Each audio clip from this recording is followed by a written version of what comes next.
그리스도의 향기, 이게 참 들을 때마다 마음을 흐뭇하게 하는 그런 말인 것 같습니다. 우리가 예수님을 믿고 예수님을 따르고 주님을 사랑하고 또 주님의 구원하심에 감사한다라고 그렇게 얘기를 하는데, 우리가 주님이 우리와 함께 하고 계시다라는 것을 마음으로는 믿지만 우리의 삶 속에서 그게 크게 이렇게 느껴지지 않을 때, 그럴 때가 종종 있고, 또 신앙 안에서 좀 답답할 때가 좀 있기도 합니다. 그런데 이 그리스도의 향기라는 그런 말을 들을 때는 마음속에 왠지 흐뭇한 이유가, 그 향기는 어떤 우리들의 노력에 의해서 나타나는 것이 아니라 그냥 그리스도가 우리와 함께 하시기 때문에 우리가 그 향기를 맡을 수 있는 것이다라는 것입니다.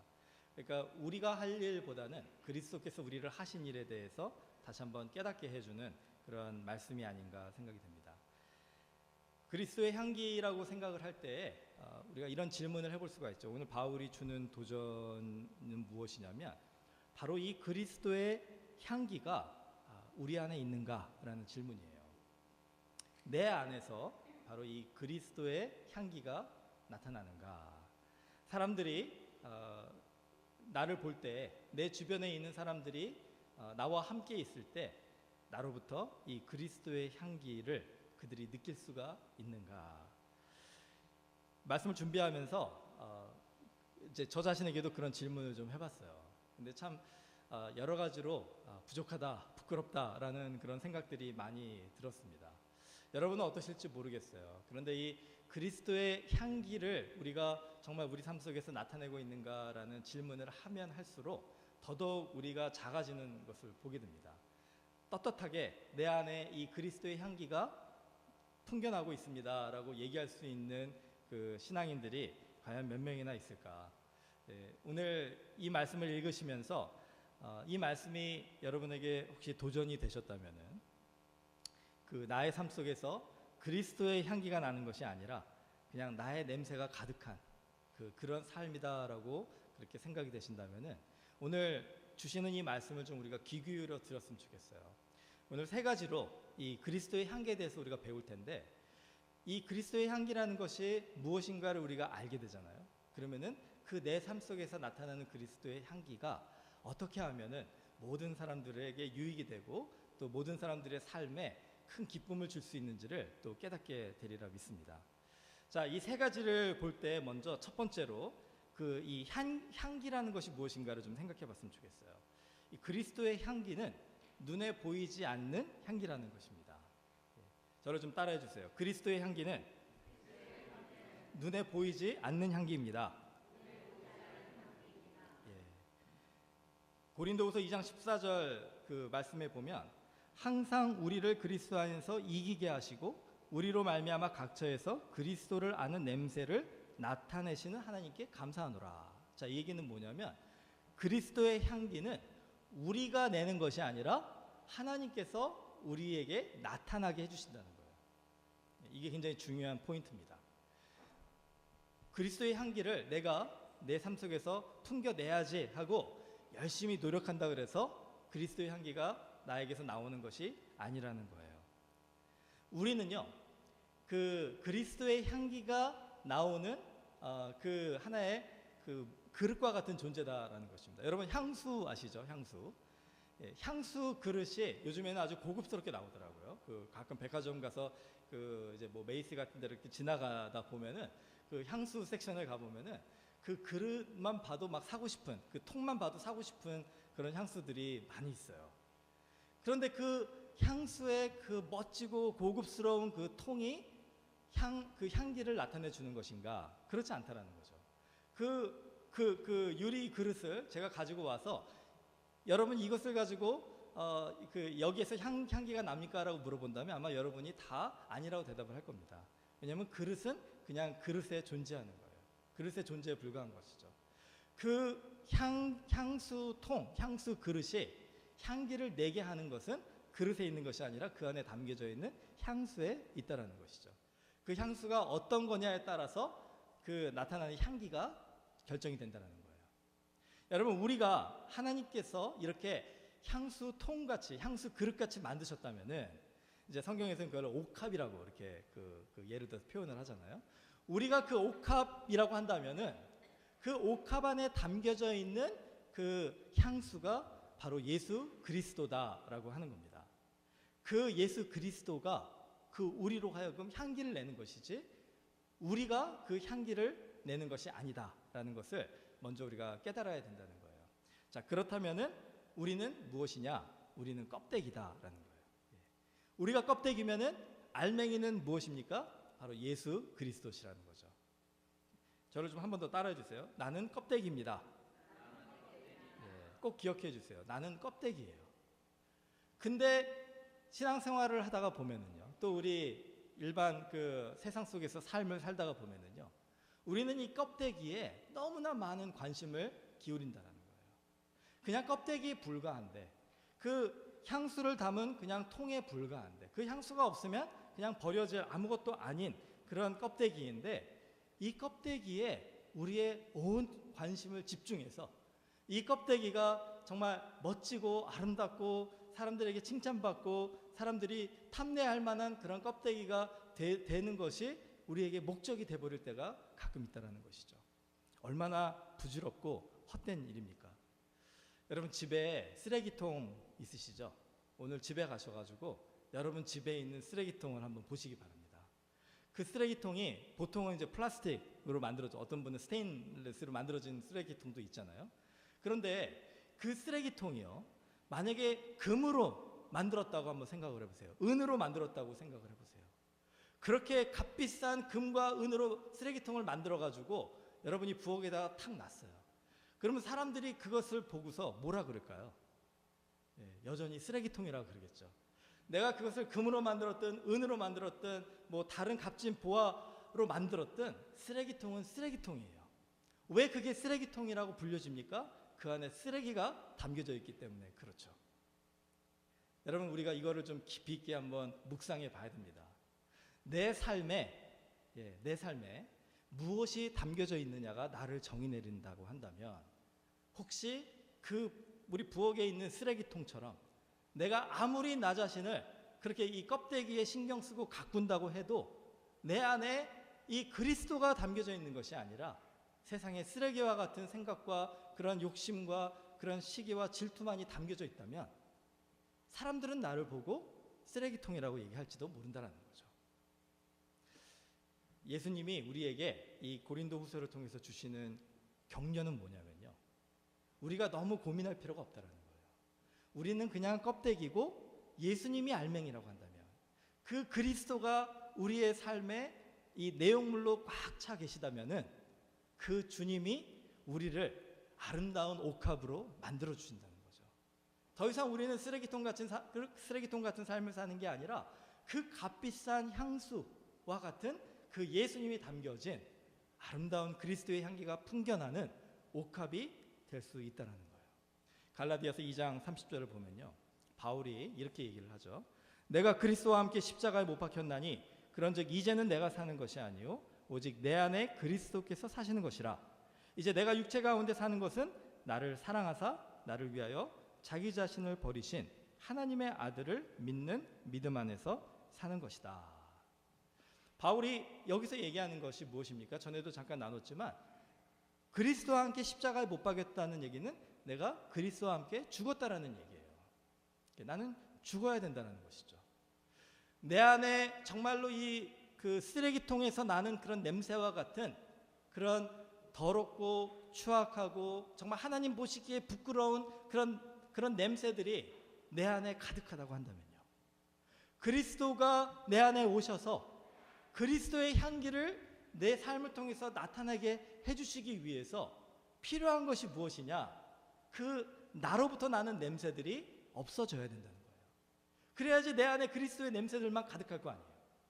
그 그리스도의 아름다운 향기가 쓰레기 같은 그 썩어 있는 나의 이 삶의 향기 때문에 가려지면은 그것만큼 안타까운 게 어디 있습니까? 그렇죠? 그래서 바울이 갈라디아에서 이렇게 얘기하는 거예요. 그리스도와 함께 우리는 십자가에 못 박혀서 나의 삶이 죽으면 그 추악한 냄새들이 더 이상 내 안에서 나타나지 않으면 내 안에 살아계신 그리스도의 냄새, 그리스도의 향기만이 아름답게 나를 통해서 풍겨져 나갈 것이다. 여러분, 이게 바로 그리스도의 향기가 넘쳐나는 삶의 모습이다라고 얘기를 하는 것입니다. 그래서 바울이 또 이런 얘기를 하죠. 그런즉 이제 내가 사는 것이 아니요 오직 내 안에 그리스도께서 사시는 것이라. 너무나 아름다운 말인 것 같아요. 내 안에 이제 내가 사는 것이 아니라 그리스도께서 사신다. 나는 그리스도와 함께 십자가에 못 박혔다. 나는 죽었다. 자, 이게 무슨 뜻일까요? 여러분, 죽는다는 게 도대체 무엇입니까? 우리가 이제 말씀을 읽다 보면요, 이제 이 죽어야 된다는 얘기를 많이 해요. 그렇죠? 예수님도 그렇잖아요. 자기를 부인하고 자기 십자가를 지고 나를 따르지 않으면 내 제자가 될 수 없다. 그러니까 그 얘기도 또 죽는다는 얘기잖아요. 도대체 우리가 신앙생활하면서 이 예수님과 함께 죽는다는 것은 무엇인가? 물론 여러 가지가 있지만 제가 한 가지만 오늘 좀 예를 들어 드릴게요. 여러분이 주님과 함께 죽어서 우리 안에 계신 그리스도의 향기만이 아름답게 우리 안에 이렇게 풍겨나게 하시려면 어떻게 해야 되느냐? 참아야 됩니다. 죽는다는 것은 물론 이제 다른 방법으로 설명을 할 수도 있지만 오늘 하나님께서 우리에게 주시는 한 가지 방법은 참는 거예요. 저를 좀 따라해 주세요. 죽는다는 것은 참는 것입니다. 여러분, 죽은 사람한테 막 욕하면서 막 화를 내보세요. 죽은 사람한테 막 때리면서 여러분 좀 그렇게 막 공격을 해보세요. 죽은 사람한테 여러분이 어떤 일을 하든지 간에 죽은 사람은 아무 반응이 없습니다. 그렇죠? 그게 바로 죽는다는 의미인 것 같아요. 화낼 줄 몰라서 화를 안 내는 게 아니고, 싸울 줄 몰라서 안 싸우는 거 아니고, 미워할 줄 몰라서 미워하지 않는 게 아니고, 머리가 이렇게 나빠서 그냥 항상 속으면서 살아가는 것이 아니고, 어리석어서 그 사람들한테 억울함을 항상 당하는 게 아니고, 우리가 그런 상황 속에 있을 때 참는 이유가 무엇이냐? 우리는 그리스도와 함께 죽었기 때문에 참는 것이다. 이게 바로 오늘 바울이 우리들에게 그리스도의 향기가 나타내는 삶은 이런 것이다 라고 가르쳐 주는 거예요. 여러분, 참는 거 어렵죠? 저도 이 말씀을 준비하면서 이제 열심히 참는 사람이 돼야 되겠다 다시 한번 결심을 했어요. 오늘 우리 모든 성도들이 이 결심을 하고 집에 가셨으면 좋겠습니다. 참는 건 손해보는 게 아니라는 거. 물론 세상적으로 참는 거는 그 상황에 따라 그게 또 이 판단이 달라질 수도 있어요. 근데 저와 여러분이 세상적인 그런 이해관계 속에서 참는 그걸 얘기하는 게 아니라 예수님 때문에 참는다면, 내가 그리스도와 함께 십자가에 못 박혔기 때문에 참는다면, 내 안에 그리스도의 향기가 나타나야 되기 때문에 내가 참는다면, 그거는 어떤 참음이든지 간에 하나님께서 분명히 칭찬하시고 하나님께서 기쁨으로 보답해 주실, 축복으로 응답해 주실 참음이라는 거예요. 이걸 우리가 믿는다면요, 우리는 참아야 됩니다. 중국의 아주 유명한 목회자인 그 윈 형제가 있어요. 그분이 그 중국 공산당이 교회를 핍박하는 시기에, 지금은 이제 조금 덜하지만 한동안 엄청났었거든요. 그때 교회들의 그 핍박을 피해 다니면서 그 교회 성도들에게 그 말씀을 전하고 권면하고, 그러다가 또 붙잡혀가지고 감옥에 또 갇히고, 하여튼 여러 가지 그 핍박들을 다 받고서 그것을 극복해낸 그런 아주 귀한 그 신앙의 그 아주 그 형제, 본이 되는 형제다라고 할 수가 있습니다. 그 목사님이신데, 그분이 그 이제 쓴 책에 이런 글이 있어요. 한번 들어보세요. 제가 읽어드리겠습니다. 끔찍한 박해의 물결을 보면서도 내가 그들을 도울 수 없는 무기력한 존재에 불과한 것을 알고 울음을 터뜨렸다. 그리고 주님께 호되게 따져 물었다. 주님은 어찌 그리도 저나 다른 신도들을 보호해 줄 힘이 없으십니까? 이러한 상황들을 통해 주님은 내 마음을 터럭만큼도 남김없이 온전히 당신께 바치기를 원한다는 사실을 알게 하셨다. 절망적인 상태에 있던 나의 마음속에 새 노래가 떠오르기 시작했다. 자, 이게 이제 그가 그 상황 속에서 정말 주님 안에서 이 핍박과 환난과 고통을 참아가면서 그리스도의 향기를 나타내기 위해 결심했을 때 주님이 주신 노래입니다. 한번 들어보세요. 나의 사는 날 동안 내 주님만 사랑하리. 마음과 힘과 뜻 다해 내 주님만 사랑하리. 무슨 일이 생겨도 내 주님만 사랑하리. 모든 말 행동으로 내 주님만 사랑하리. 굴욕과 연단 중에서도 내 주님만 사랑하리. 기쁨과 즐거움 중에도 내 주님만 사랑하리. 줄이거나 부를 때에 내 주님만 사랑하리. 사나 죽으나 주님의 것 주님만 사랑하리. 주님은 나 위에 목숨 버리셨네. 중한 내 죄 사함 받았네. 이 생명 모두 주님께 드리리라. 내 주님만 사랑하리라. 아멘. 바로 이런 것 같아요. 눈에 보이지 아니하시는 예수 그리스도가 내 안에 있기 때문에 그 향기가 지금 우리 모든 성도들의 마음속을 통해서 지금 나타나고 있거든요. 그런데 그게 잘 보여지지 않는 그 이유가 무엇이냐? 바로 우리의 냄새가 너무나도 강하다는 거예요. 그래서 오늘 주님이 도전해 주시는 겁니다. 이제 죽으라는 거죠. 그리스도와 함께 십자가에 죽어서 우리가 우리의 삶 속에서 일어나는 모든 일들 속에 정말 예수님 때문에 참고 견디고 예수님 때문에 인내함으로써 마치 죽은 사람처럼 그렇게 우리가 세상을 대하여 살아갈 때 하나님께서 우리 통해서 그 생명 되신 예수 그리스도의 향기가 풍겨나게 하시면요, 그것만큼 아름다운 삶은 없다라는 것이죠. 자, 두 번째, 그리스도의 향기란 무엇인가? 그리스도의 향기가 우리 안에 나타날 때요, 두 가지의 반응이 있다는 것을 우리가 기억해야 됩니다. 그리스도의 향기는 어떤 이에게는 기쁨의 향기고 어떤 이에게는 슬픔의 향기라는 것이에요. 좀 따라해 주시기 바랍니다. 그리스도의 향기는 기쁨의 향기이고 슬픔의 향기입니다. 2장 16절입니다. 이 사람에게는 사망으로부터 사망에 이르는 냄새요, 저 사람에게는 생명으로부터 생명에 이르는 냄새라. 누가 이 일을 감당하리요. 자, 이 지금 바울이 여기서 얘기하고 있는 이 사망의 냄새, 생명의 냄새가 무슨 뜻이냐면요, 그 당시에 이제 로마 제국이었잖아요. 그 로마가 이 군대가 굉장히 유명하잖아요. 그래서 그 나라들을 다니면서 점령하고 또 그 전쟁에서 승리하면은 이제 로마로 다시 돌아와서 거기서 이제 이 승전 퍼레이드를 합니다. 예. 그런데 그 퍼레이드를 할 때 어떻게 하느냐면요, 그 모든 로마 시민들이 이제 거기 나와가지고 로마의 거리를 그 군인들이 이제 이제 쭉 다니는 거예요. 근데 거기에서 이 개선식이라고도 하죠.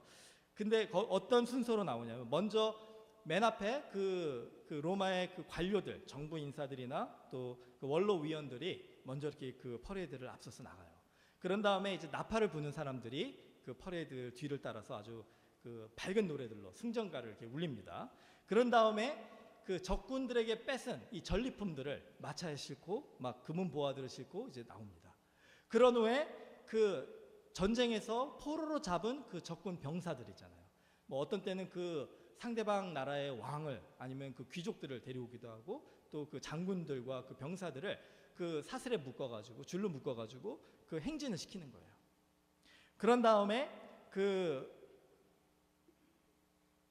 사람들이 놓은 다음에 제사장들이 이제 그 포로들이 지나간 다음에 제사장들이 그 향기로운 향을 줄에 매가지고 그렇게 다니면서 뿌려가지고 사람들이 그 향기를 맡도록 한다라는 거예요. 그런 다음에 그 향기가 나면은 이제 물론 우리가 아까 얘기 드린 그 향기에는 그 눈에 보이지 않는 향기지만 아까 저 지금 사진에 있는 향기처럼 그 향기들은 그렇게 이 연기들이 이렇게 막 나는 향기예요. 그래서 연기가 자욱하게 되는 거죠. 그런 다음에 그 연기를 뚫고 누가 나오느냐? 그 승전을 이끈 그 장군들이 마차를 타고 아주 번쩍번쩍하는 옷을 입고 그 뒤를 이제 탁 나온다는 거예요. 그러면 많은 사람들이 환호를 하고 막 그 노래를 부르면서 기쁨 속에서 이 군인들을 환영을 하는 거죠. 자, 이것이 바로 그 생명에 이르는 냄새다라고 하는 것이죠. 그 향기가 그 로마의 거리를 자욱하게 가득 채울 때 많은 로마 사람들은 이게 우리 지금 승전 퍼레이드, 이 개선식을 하는 거구나라고 생각하고 거기에 와서 함께 그 승리를 기뻐해주는 그런 향기다라는 거예요. 그런데 그 향기가 그 기쁨의 향기이면서도 또 슬픔의 향기, 이 죽음의 향기라고 하는 것은 무엇이냐? 바로 그 포로로 잡혔던 그 적군들, 그 사람들은 이 개선식이 다 끝나면 어떻게 되냐면 바로 거기에서 처형을 당하기 때문에 그 사람들에게는 이것이 기쁨의 향기가 아니라 슬픔의 향기, 눈물의 향기, 죽음의 향기가 된다는 거예요. 그리스도의 향기가 바로 이렇다라고 바울이 여기서 얘기를 하고 있습니다. 사도행전 2장을 보면요, 그 좋은 예가 나와요. 베드로가 이제 성령에 충만해가지고 하나님의 말씀을 선포하는데, 그 예루살렘에 모였던 사람들이 그 하나님의 말씀을 다 듣고 이제 막 마음속에 그 하나님의 말씀이 이제 그들에게 이 찔림이 됩니다. 그들이 지었던 죄들, 또 그들의 부끄러운 삶이 다 드러나기 시작하면서 하나님의 말씀 앞에 선 그들이 정말 부끄럽게 되는 거예요. 그래서 베드로에게 찾아와서 그들이 이렇게 얘기를 합니다. 베드로여, 우리가 어찌할꼬? 이제 마음에 찔림이 가득해서 베드로에게 이제 우리가 죽겠는데 이제 어떻게 하느냐? 하나님의 말씀을 들었는데 우리는 심판받아 마땅한 사람들인데, 마치 그 포로로 잡혀가는 그 개선식의 그 병사들처럼 이 향기가, 이 그리스도의 복음이 우리들에게는 죽음의 향기, 우리에게 눈물과 슬픔의 향기인데 우리가 어찌할꼬 하면서 사도행전 2장 37절에 베드로에게 이렇게 얘기합니다. 여러분, 우리의 삶 속에 이 그리스도의 향기가 우리의 마음을 힘들게 하고 부끄럽게 하고 우리의 이 죄악된 그 삶을 도려내듯이 정말 슬프게 한다면, 복음이라는 것은 무엇이냐면 바로 예수 그리스도가 그런 우리의 죽음의 향기에서 생명의 향기로 바꿔주시는 능력이 있다라는 것, 이게 바로 우리에게 기쁜 소식이라는 거예요. 베드로가 2장 38절에 이렇게 얘기를 합니다. 너희가 회개하여 각각 예수 그리스도의 이름으로 세례를 받고 죄사함을 받으라. 그리하면 성령의 선물을 받으리니 이 약속은 너희와 너의 자녀와 모든 먼데 사람 곧 우리 주 하나님이 얼마든지 부르시는 자들에게 하신 것이라. 자, 오늘 이 그리스도의 향기는 우리들에게 슬픔의 향기, 눈물의 향기인가, 아니면 기쁨의 향기, 구원의 향기, 생명의 향기인가?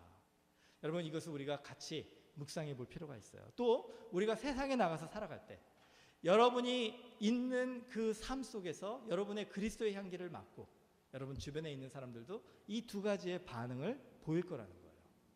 만약에 여러분의 아시는 분들 중에 그 여러분을 통해서 나타나는 그리스도의 향기가 그들에게 슬픔의 향기, 죽음의 향기와 같다라고 생각이 된다면 우리에게 주신 책임은 무엇이냐?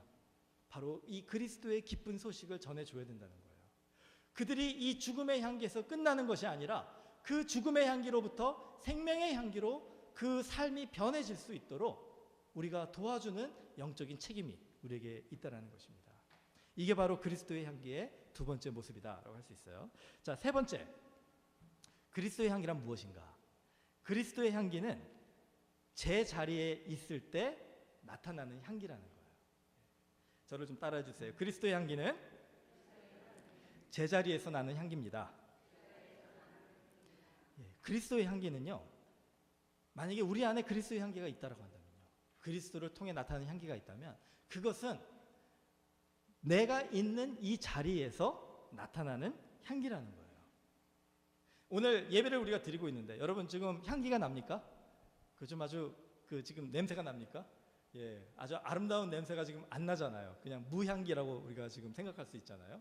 그런데 갑자기 정말 너무나도 황홀한 그 아름다운 꽃향기가 우리 가운데 막 나타나고 있는 거예요.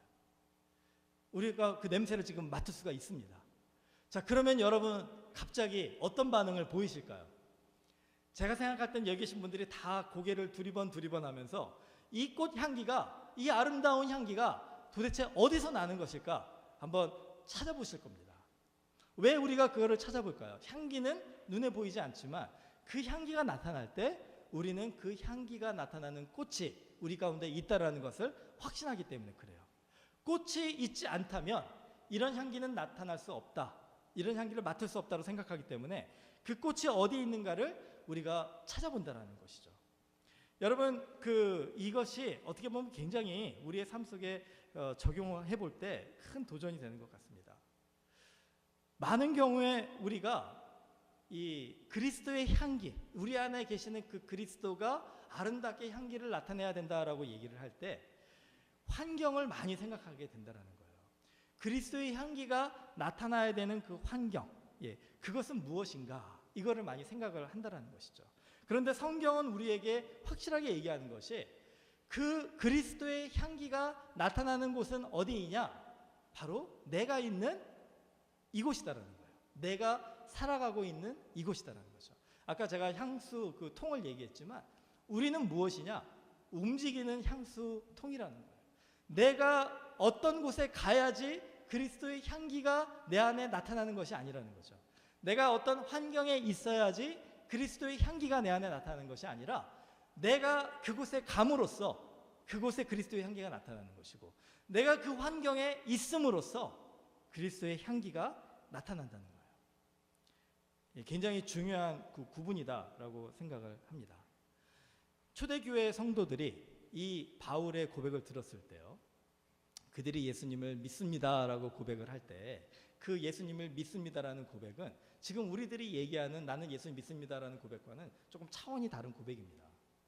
그 초대교회 1세기, 2세기 시대의 그리스도인들은요, 그들이 예수를 구주로 영접하고 나는 예수님을 믿는 크리스찬입니다 라고 얘기하는 그 순간에 그들의 삶은 180도 바뀌게 되는 거예요. 그들은 더 이상 이 유대인들로부터 환영받는 그 유대인이 될 수가 없습니다. 예수님을 믿는다는 그 고백을 하는 그 순간에 그들은 유대인으로부터 멸시당하고 공격당하고 때로는 가족들로부터 버림을 당할 수도 있는 그런 고백이라는 거예요. 이방인의 경우도 마찬가지죠. 그들은 이방인의 그 로마 제국의 시대에서도 환영받지 못하는 사람이 되는 거예요. 그 당시에 로마 사람들은 많은 신들을 믿었고 또 황제가 신이라고 믿었습니다. 오직 예수 그리스도만이 나의 주이시고 나의 하나님이십니다라고 고백하는 그 순간에 그들은 이단으로 취급받고, 그리고 그 하나님을 믿지 않는 사람이다라고 그렇게 오히려 그렇게 역공격을 당해서 그 로마 사회부터 여러 가지 핍박을 당하고 손해를 당하게 됐다는 거예요. 그들은 그 카타콤이라는 그런 무덤에서 예배를 드려야 될 만큼 그렇게 어려움을 많이 당했고, 가지고 있는 직장에서 쫓김을 당하기도 했고, 때로는 그 원형 경기장에서 사자에게 찢겨서 죽임을 당하기도 하는 그런 위협 속에서 그럼에도 불구하고 나는 예수님을 내 구주로 믿습니다라고 고백을 했다는 거예요. 여러분, 우리 안에 그리스도의 향기가 나타나지 않는다라는 그런 지금 결론을 여러분이 내리고 계시다면은 그 이유는 딱 두 가지예요. 한번 내 삶을 한번 돌아보시기 바랍니다.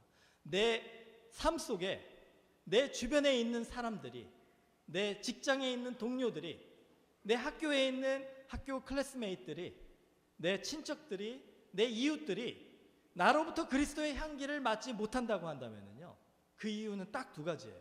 다른 거 없습니다. 첫째, 내 안에 그리스도가 없다라는 거예요. 여러분, 그 인정하고 싶지 않으셔도 어쩔 수가 없습니다. 그리스도가 없으니까 그리스도의 향기가 나오지 않는 거죠. 아무리 내가 크리스찬이라고 얘기하고 다니면 뭐합니까? 아무리 제가 50년, 60년, 70년 교회 다니면 뭐예요? 그리스도의 향기가 내 안에서 나타나지 않으면 내 안에 그리스도가 없는 거예요. 나는 그냥 빈, 멋지게 생긴, 크리스찬처럼 생긴 향수 통에 불과한 겁니다. 근데 그 안에 향수는 없어요. 여러분, 만약에 우리가 그런 모습이라고 한다면요, 오늘 우리는 이 베드로의 설교를 듣고 베드로에게 나온 그 이스라엘 백성들처럼 마음에 찔려 회개해야 됩니다. 형제들아, 우리가 어찌할꼬? 이 주님의 말씀이 내 안에 들어왔는데 내가 이 예수를 믿고 싶은데 이제 내가 어떻게 해야 될까? 그리스도가 내 안에 들어오도록 우리가 주님을 믿어야 되는데 그 주님을 믿는다는 것은 무엇인가? 이걸 생각해 봐야 된다는 거죠. 자, 두 번째, 내 안에 그리스도의 향기가 나타나지 않는다면은 그 두 번째 이유는 내 삶에 포장지가 너무나도 잘 쌓여져 있다는 거예요. 예. 여러분, 아까 제가 꽃의 비유를 들었잖아요. 여러분, 여기 그 정말 세상에서 가장 아름다운 향기를 내는 꽃을 가지고 들어왔는데 그 꽃집에서 그 꽃을 너무나도 철저하게 포장을 해준 거예요. 그래가지고 그 꽃의 향기가 전혀 흘려나가지 않게, 뭐 유리통에 집어넣든 뭐에 집어넣든 분명히 그 아름다운 향기는 그 꽃이 가지고 있는데 그 꽃의 향기가 너무나도 잘 포장이 돼 있어가지고 우리 가운데 들어왔는데도 우리 가운데서 그 꽃이 있는지 없는지조차 구분하지 못할 정도로 향기가 나지 않는다는 겁니다. 우리 크리스찬들이 그런 삶을 살 때가 있다는 거예요. 우리 안에 이 예수 그리스도가 정말 진지하게 우리가 그 그리스도를 구주로 영접해서 우리 안에 계시는데 우리 안에 계시는 그 그리스도가 나타나지 않고 있다라고 한다면, 우리가 정말 그 주님을 감싸고 있는 삶의 포장지가 너무나도 철저해서 나타나지 않고 있다면, 그렇다면 어떻게 해야 되겠습니까? 방법은 간단하죠. 그 포장지를 찢어버리면 됩니다. 그 둘러싸고 있는 그 유리병을 깨트려 버리면 되는 거예요. 자존심이 상하더라도 그 찢겨진 포장지가 나의 삶이라고 할 때, 그 삶을 보면서 때로는 좀 가슴 아프고 슬프다 할지라도 그 깨어진 유리병을 보면서 이게 내 전부인가 생각이 될지라도 과감하게 그 포장지를 찢어버리고 그 유리병을 깨트려 버리시는 거예요. 그랬을 때 비로소 우리 안에 그리스도의 향기가 나타나는 것이에요. 이거 어떻게 하면 되겠는가? 제가 한 가지 그 예를 좀 가지고 와봤습니다. 여러분, 마지노선이라는 거 아세요? 마지노선. 그래서 이 마지노선을 넘지 마라, 마지노선을 넘었다, 이런 얘기들을 많이 하잖아요. 마지노선 해서 저는 그게 한자 무슨 고사성어인 줄 알았어요. 근데 좀 찾아보니까 이 마지노선이 뭐냐면은 이 프랑스에서 유래된 말인데, 이 마지노선이 고사성어가 아니라 마지노라는 그 프랑스에 있는 그 장군이요. 1차 대전 후에 이제 독일이나 다른 나라에서 침략을 하는 것을 방어하기 위해서 그 프랑스의 그 동쪽에 아주 포대들을 이렇게 아주 엄청난 그 포들을 이렇게 장착할 수 있는 그런 요새를 지었다고 합니다.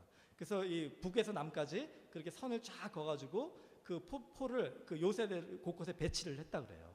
이제 그거를 이제 마지노가 주장을 하고 1920년에 주장하고 1927년부터 이제 그 다른 장군들에 의해서 36년까지 그거를 완공을 했는데,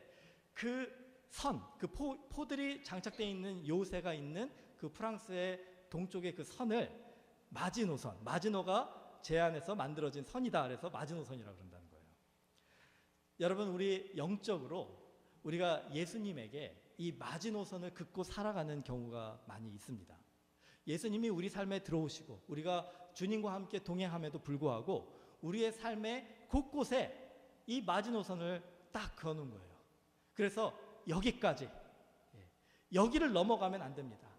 여기까지 주님이 이끌으시고 다스리시고 주님이 통치하시고 주님의 것이고, 여기만 넘어가면 내가 결정하는 영역입니다. 여러분, 우리의 삶에 이런 마지노선이 그어져 있는 삶을 살고 있다면 그리스도의 향기가 그 안에서 나타나기가 참 힘들 거예요.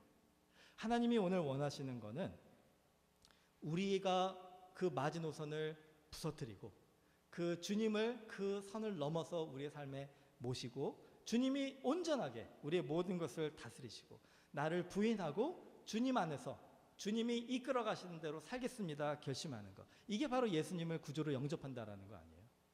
여러분이 주님 안에서 이 삶을 결정하고 살아갈 때에 이 포장지를 완전하게 벗겨서 정말 주님이 철저하게 내 삶을 이끄시고 다스리시는 유일한 하나님으로 모시고 살 때에 놀라운 일들이 일어난다는 거죠. 하나님은 우리에게 이 은혜를 이미 주셨다라는 거예요. 여기 계신 모든 분들이 하나님에게 동일하게 그 축복을 받으셨습니다. 하나님은 우리에게 이 그리스도의 향기를 주셨어요. 저를 좀 따라해 주세요. 내 안에 그리스도의 향기가 있습니다. 이거를 여러분이 믿으셔야 돼요. 인정하셔야 됩니다. 아직 여러분이 예수님을 영접하지 못하셨다면 얘기가 좀 다르죠. 그러면 여러분이 예수님을 영접하셔요. 그러면 되는 거예요. 그러면 그리스도가 우리 안에 들어오시는 겁니다. 예수님을 구주로 영접하신 우리 모든 성도들은요, 여기 계신 분 한 분도 빠짐없이 내 안에 그리스도가 이미 계시다라는 거예요. 내 안에 이 그리스도의 향기가 이미 지금 가득 차 있다라는 거예요. 이제 포장지를 벗기고 유리병을 깨트리고 그것을 좀 풍겨나가게 하면 되는 거예요. 제가 저희 집 근처에 인도 분들이 많이 사세요. 가끔 그 옆집에 요리를 잘하시는 것 같아요. 이 커리를 요리하실 때 그 향기가 너무나도, 제가 이 커리를 좋아하거든요. 너무나도 맛있게 이렇게 나는 거예요. 도대체 어떤 종류의 커리를 하고 계시는가 이렇게 좀 가끔 기웃기웃 이렇게 보기도 하고 하는데, 근데 재밌는 거는요, 그분들에게는 이 인도 커리가 그분들을 행복하게 해주는 요리잖아요. 그런데 제가 그 커리를 부러워하고 탐내는 그 순간에 저희 집에서는 김치찌개가 끓고 있다는 거죠. 제가 그 커리만 생각하고 그 인도의 그 커리를 먹고 싶어가지고 오로지 거기에만 집중하다가 보니까 내 안에 이미 주신 하나님의 은혜, 이 김치찌개 먹음으로써 누리는 그 행복은 내가 감사하지 못하면서 살았다는 거예요. 여러분, 하나님께서는요, 우리 각각 사람들에게 동일한 은혜를 주셨다라고 하는 것은 다 같은 은혜를 주셨다라는 게 아닙니다. 여기 계신 어떤 분은요, 커피를 마시면서 독서를 하실 때 참 행복하다라고 얘기하시는 분들이 있을 거예요. 여기 계신 분들 중에 어떤 분은 땀을 뻘뻘 흘리면서 때 앞에서 축구를 할 때 행복하다라고 얘기하시는 분들이 있을 거예요. 어떤 분들은 정말 그 냄새나는 청국장을 먹으면서 행복하다 생각하시는 분들이 있을 거예요. 각각 우리들에게 하나님이 그 행복의 방법을 다르게 주셨는데, 우리가 우리에게 주신 그 행복의 방법을 찾아서 그 안에서 감사하며 그것을 누리면서 살아갈 때 하나님이 우리에게 주신 그 풍성한 그 향기가 우리 안에 퍼져나간다는 것이죠. 행복은 성적순이 아니다라는 얘기 아시죠? 이게 성경적으로 볼 때 영적인 진리입니다. 저를 좀 따라해 주세요. 우리 성경적인 진리라고 했으니까 행복은 성적순이 아닙니다. 여러분 모르셨을 거예요. 이게 창세기에 나와 있습니다. 행복은 성적순이 아니라는 게 창세기에 나와 있어요. 인간의 첫 번째 죄가 왜 지어졌느냐? 아담과 하와가 행복은 성적순이라고 생각했기 때문에 그래요. 아담과 하와는 항상 2등이었습니다. 왜냐? 하나님이 1등이셨으니까. 그리고 하나님이 모든 것을 다 다스리시고 하나님이 통치하시고 하나님이 명령하시니까 아담과 하와는 항상 복종해야 되는 거였어요. 근데 어느 날 사단이 아담과 하와한테 얘기하는 거예요. 너도 1등이 될 수 있다. 너도 하나님같이 될 수 있다. 거기에 혹해가지고 그 유혹에 넘어가서 아담과 하와가 선악과를 먹고 인류의 첫 번째 죄를 범하지 않습니까? 여러분, 우리가 정말 하나님 안에서 그리스도의 향기를 풍기지 못하는 이 포장지에 갇혀 사는 이유가 무엇이냐? 행복은 성적순이라고 생각하게 되는 그런 거예요. 우리도 사람들과 비교하면서, 여러분 1등이라는 거는 굉장히 무의미한 숫자라는 거 아시죠? 우리 교회 성도들 가운데 1등이 누구냐? 그 1등은요, 이 뉴저지에 있는 모든 교회들을 다 모아놓고 보면 더 이상 1등이 아니에요. 거기서 1등이 되려고 노력을 하다 보면 또 전 미국의 교회들을 다 모아놓으면 또 거기서 1등이 아니에요. 그러다가 보면은 결국은 어떻게 됩니까? 하나님한테까지 가는 거예요. 하나님을 누르고 이겨야지 1등이 되는 겁니다. 그러니까 얼마나 무의미하고 헛된 노력입니까? 우리가 이 포장지를 찢지 못하고 깨트리지 못하는 이유가 바로 여기에 있다라고 한다면요, 오늘 우리에게 주신 그 하나님의 풍성하신 은혜는 무엇인가를 한번 돌아보는 것이 필요한 거예요. 다른 집에 있는 그 커리만 보지 마시고, 다른 집에 주신 그런 은혜와 축복만 보지 마시고, 나에게 주신 이 자리에서 나에게 허락해 주신 그 하나님의 은혜와 축복은 무엇인가?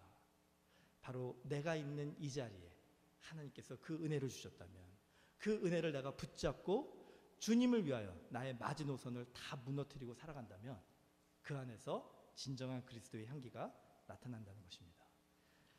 제가 참 좋아하는 찬양이 있어요. 오늘 주보에도 같이 포함했는데 내 안에 사는 것이라는 찬양입니다. 가사를 제가 불러드릴게요. 내 안에 사느니 예수 그리스도니 나의 죽음도 유익함이라. 나의 왕 내 노래 내 생명 또 내 기쁨 나의 힘 나의 검 내 평화 나의 주. 내 안에 사느니 예수 그리스도니 나의 죽음도 유익함이라.